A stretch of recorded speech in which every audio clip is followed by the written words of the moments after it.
Today, we are doing a deal analysis on a partial BRRRR in the Springs market on a single family residence. And Jenny, you're the one that found this property. You're the agent, so you're going to walk us through it. How are you doing?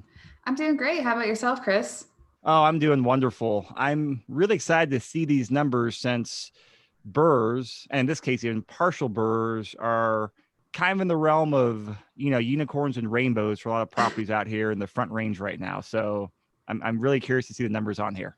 Yeah, I agree. I was really excited when I found this one after we had just done our presentation on why bears don't really exist in the Springs anymore. And I guess I'm, going to take my foot out of my mouth on this one because we found one that works. So I'm excited to go through it. All right. So as we talk about this, of course, we've got the show notes in the blog post and also this video up on YouTube as well. But what's the overview on this property, Jenny? Yeah, so as you mentioned, I found this one off market, and based on talking to my clients, I realized that this would perfectly match one of the buyers that we're working with. And a little bit about the buyer himself. He does have one rental property prior to this one, and this is going to be his first BRRRR property. And was he looking for a BRRRR, partial BRRRR or rental, or she was looking for a good, like, what was his criteria? He was hoping for a BRRRR, but he was open to just a traditional rental property. I think one of the things that set him apart is that he was able to purchase this property all cash.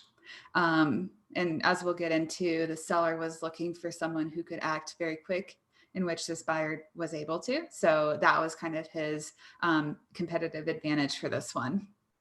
Okay, so we'll get in those details. I'm actually really curious how you took it down. So what's the property like itself? Yeah, so just to mention, we bought this one in December of 2020. So it was a very, very recent example that we can use for this.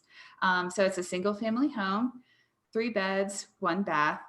It's located off Platten Circle in that area. I have a rental property that is very close by to this particular property. So that's kind of what flagged it for me, because I had just got it reappraised and re-rented. So I knew what the current numbers were going to be. So I was able to kind of spit that out to the buyer really quickly for him to do his quick analysis on that.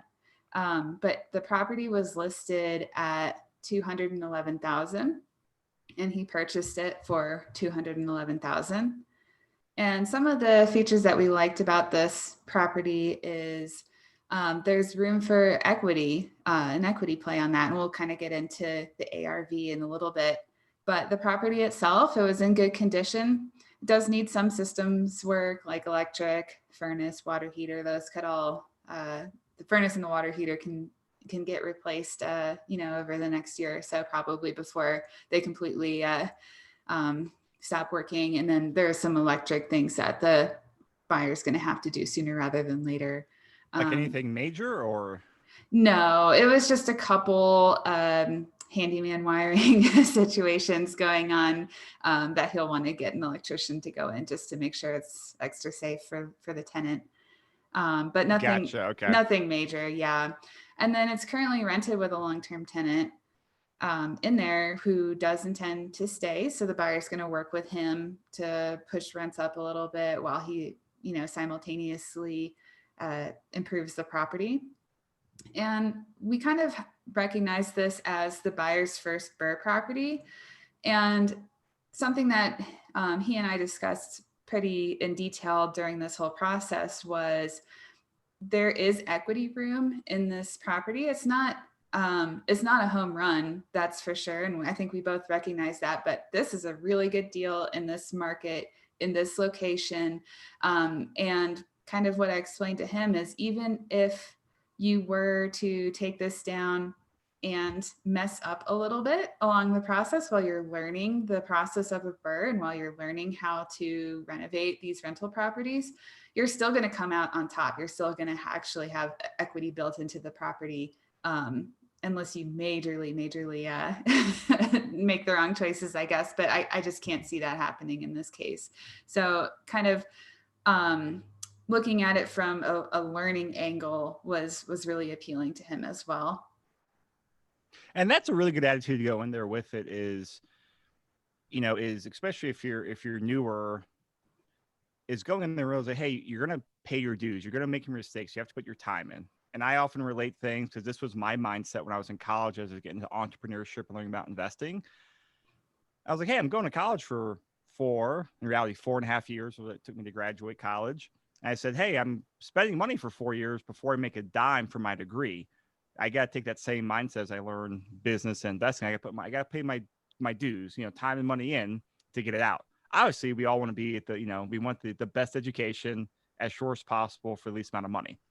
But I've always taken the same mindset, and I've found that other investors and just successful people in general, they have that same mindset. Like, hey, I'm gonna buy this. Numbers make sense, but realize, hey, I got to have wiggle room in there for errors, and be okay with it. That's your freshman year. That's your sophomore year. That's your senior year of college. And even advanced investors, they make mistakes all the time. It should be less than a newer investor, but you have to budget it in there. And I think have an attitude like, hey, this is going to be a great property, but most importantly, it's going to be an amazing learning experience, because that learning experience over the next 10, 20 years will have a huge impact on this investor's career. Exactly. Yeah, that's what I mean, to be able to buy something in this market and have room for mistakes, that's very rare. So I think it's a good opportunity for someone who's learning. All right, going into the contract details. So finding the property, found this property off market, and how we were able to get this property under contract. Acting fast. It was a 2-week close, and it was over Thanksgiving, so it probably would have been even sooner had title and everything been open at that time. But the buyer provided the seller with her wish list offer. Which, I mean, besides, it sounds like because you guys came in at the ask price and speed, were those the only two things on the wish list, or was there other things as well? That was it. Okay. Speed, cash, asking price, and then she wanted to be respectful to her tenant that was in there because he had been, a good tenant to her, and the buyer, he respected that as well, and he's carrying the torch on that. So I think everyone in the process is quite happy with how this turned out. Well, you create a win-win situation. Yeah. So I know you found this off market without, when you found this property, like, when did you find this property, and when did you talk to your investor client, and how soon did you have the offer? And because this stuff you have to often move very, very quickly on, not just the contract side, but from seeing it to getting it locked up. I think it was within 2 days. We didn't even see the property. We just saw, I think we just looked on Google Maps before he wrote up the contract. And then the buyer, he actually waived inspection, but he did not waive inspection termination, meaning that he was not going to object to anything that he saw when we did an actual inspection with the inspector, but he had the right to walk away if he chose to. And was there anything in terms of this contract, was earnest money hard earlier than usual, or any dates and deadlines different than usual besides the, this inspection update? No, we didn't do a hard earnest money. No one really, the seller wasn't too concerned about that. I think she just wanted to not get nickeled and dimed. That was made very clear to us, that she just kind of wanted, to be done with it. But we did want to make sure that the buyer was protected and that he could walk if he saw something that was an absolute deal breaker once we kind of got into the weeds of it. Yep. Okay. And so 2 week, and you said they closed right after Thanksgiving? Yes, correct. Okay.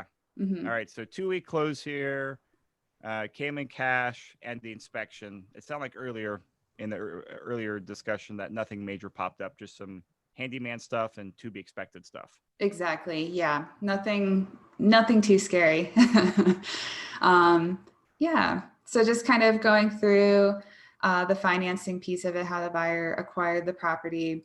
He purchased it in cash, and he's exploring cash out refinance options to be able to do the repeat part of the BRRRR for future properties.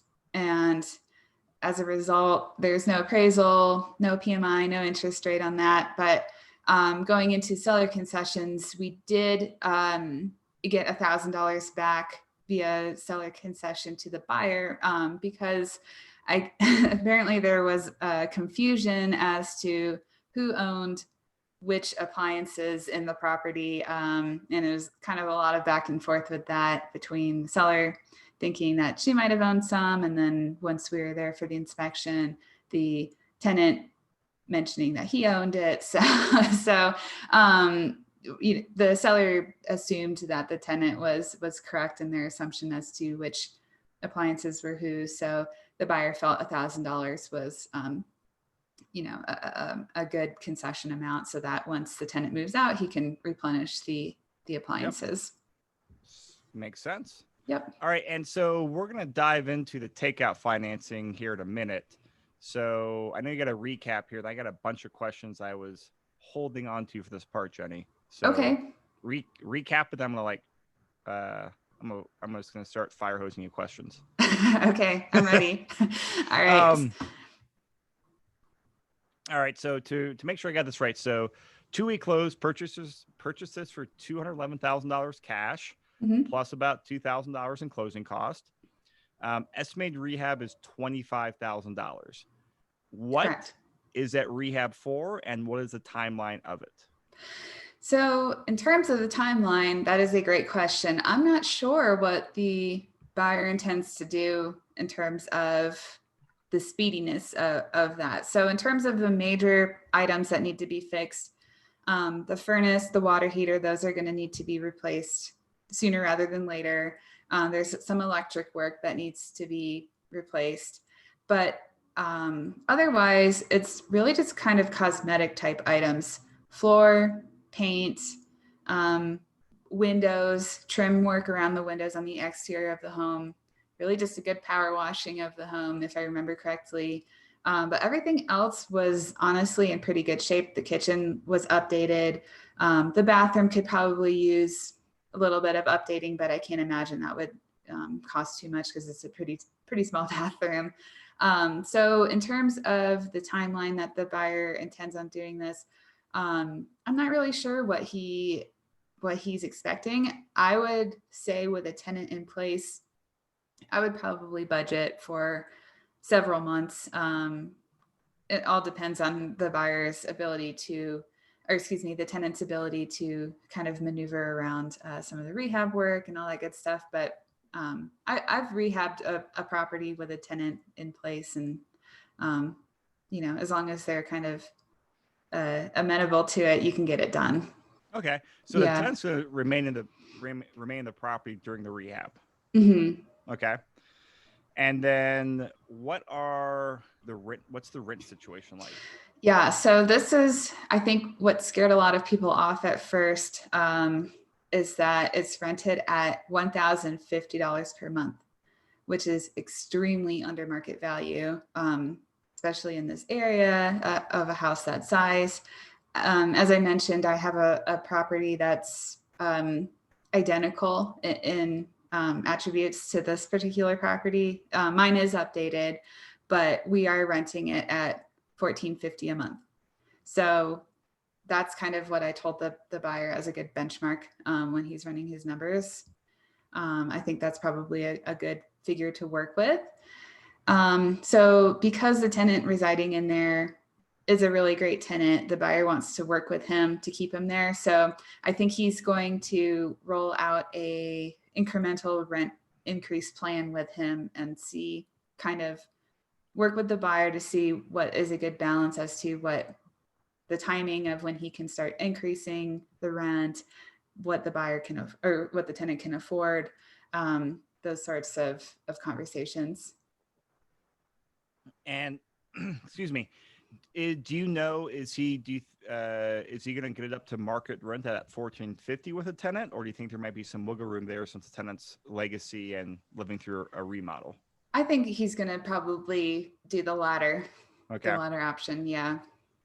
And that's what I had. That's the same conversation with him that I have a couple properties that the tenants have lived there longer than I've owned it, going on, I guess, 4 years now. And I mean, great tenants were not at market value, and that's fine because I think that's worth something in and of itself to have that stability, and just have a really good tenant occupying that home. And so, I mean, this is something else, to really highlight here because it's pretty, this is not the norm to have a tenant living through a remodel. But let's say the tenant, did move out. Well, that's going to be, I think, 3 months of vacancy is a reasonable time to get it updated and rent it out. Maybe 2 to 3 months. I don't know the property, but like, hey, 2 or 3 months of no income, or do you have, lower income coming in and then maybe a slightly lower than market rent as a thank you to the tenant. And it comes out to numbers like, I could see it going either way, but it's one of those things with a great tenant willing to do that. Yeah, don't trip over a few bucks would be my gut reaction.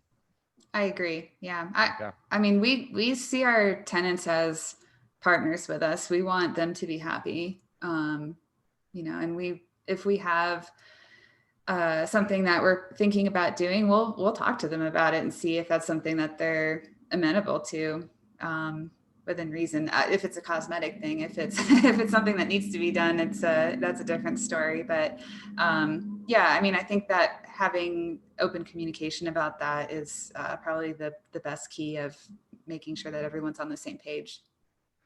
All right, so getting to the third R: buy, renovate, rent, refinance.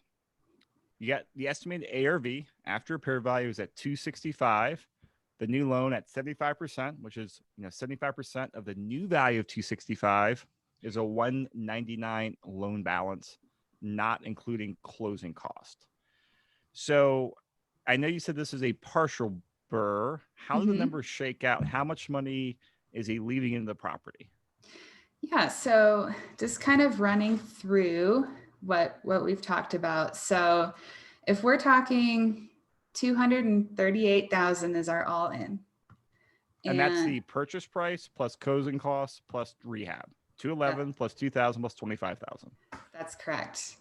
And then if we're saying our new loan is 199, we're looking at about 40,000 total cash left in the home. So it's kind of the easiest way to think about it, in my opinion, which comes to about 15% of the appraised home value, which you just mentioned was 265.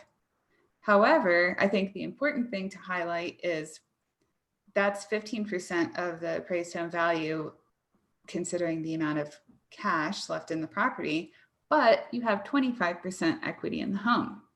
So I think that is something to highlight, and that's what the benefit of the BRRRR strategy is. So he's creating 10% equity via this partial BRRRR strategy. And I think another way to look at it is if we were to put 25% down cash on a $265,000 property, that's $66,000 right there. So, but he's only putting 40,000 into it. So that's another way to look at it. And if he's got the 25% equity position, which is, for most lenders, what is required to do a refinance in these situations, you're going to get the better interest rate as well. Typically speaking, for investor loans, you can do a 15, 20, 25%. But for cash out refis and things like this, or, refinances, 25% is the rule of thumb to use, and usually gets you the best interest rate. And so you have a note on here too that you think the ARV might have a bump as well for some higher level upgrades. I do. Especially. So is it worth it though? It's going to increase rents and will make that much of a difference on the refinance? I don't think I'd worry about it. I would probably shoot for the 265 level, because I think you're still going to get the same rent rate. So I don't think taking on the additional risk of improving it a little bit more is worth the potential $7,500 cash back, in my opinion. Yeah. Great. And then of course the last R is repeat.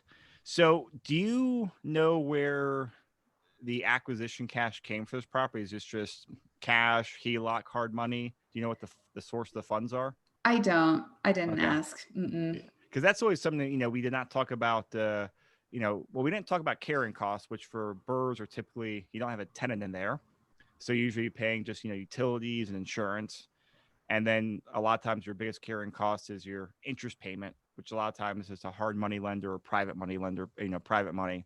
But if you have cash, you technically don't have any, interest rate cost to you other than figuring out what your opportunity cost is Mhm. with the money, which Exactly. is not quite as black and white to figure out that. But personally, I'd rather put $200,000 in a property like this than leave $200,000 getting, 0.8% right now in my online checking account. So I imagine this investor is probably thrilled with it, right? Yeah, he's very excited, and he's already looking for his next property to purchase. I think this one was kind of exciting for him. Oh, cool. Yeah. Awesome. Well, you answered all my questions, Jenny. Any final closing thoughts? No, it's just the only thing I can say is just be persistent. Every once in a while, you'll run into an opportunity like this, and I think having flexibility in your financing, flexibility in your ability to close timely, that is an advantage that a lot of people don't have, and that could be what sets you apart and being able to procure a property like this one. Great. Well, Jenny, if people want to talk to you, whether to find, another partial BRRRR like this or a rental, what's the best way for people to get in touch with you? Just give me an email. It's jenny@envisionrea.com. Wonderful. All right, Jenny. Well, thank you so much for putting this together, and look forward to seeing more deals. Thanks, Chris.